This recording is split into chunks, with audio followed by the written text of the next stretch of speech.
పాత రోజులు గుర్తుకొస్తున్నాయి. వెనకడ కాంగ్రెస్ తెలుగుదేశం అధికారంలో ఉన్నప్పుడు వెనకడ కాంగ్రెస్ వాళ్ళు తెలుగుదేశం అధికారంలో ఉన్నప్పుడు కాల్వలలో పొలాలకు నీళ్లు తీసుకుంటే కేసులు పెడతారు. కాకతీయ కెనాల్ కరీంనగర్ కింద వాటిని గేట్లు ఓపెన్ చేస్తే కేసులు వందలాది కేసులు ఆ రోజులలో పెట్టారు.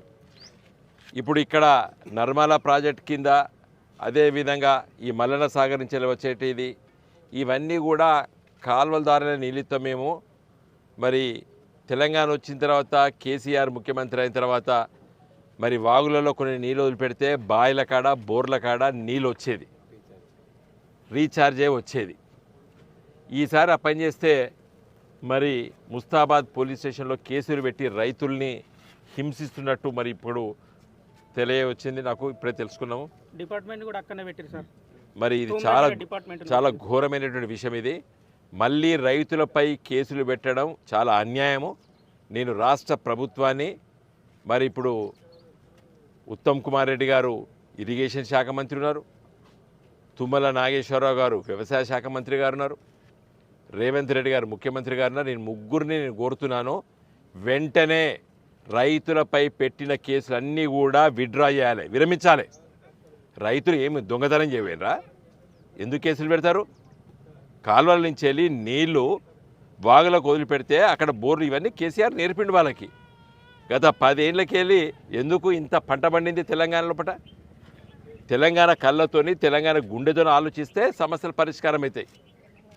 ఆ గోదావరి నదిలోకి వెళ్ళి ఆ మేడిగడ్డ ప్రాజెక్టు 2 పిల్లలు కుంగితే రోజు 5,000 క్యూసెక్లు అంటే 2 రోజులకు 1 టీఎంసీ నీళ్ళు సముద్రంలో కలిసినాయి.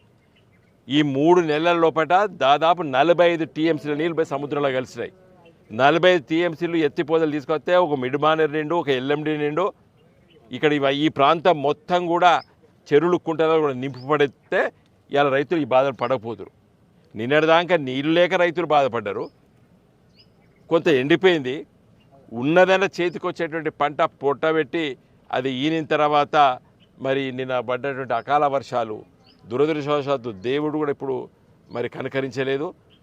మరి ఈ రైతాంగానికి చాలా చాలా నష్టం జరిగింది.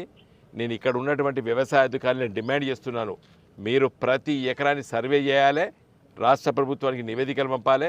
నేను రాజన్న సిరిసిల్ల జిల్లా కలెక్టర్ గారితో మాట్లాడతాను, రాష్ట్ర ప్రభుత్వానికి నివేదిక ఇవ్వాలి.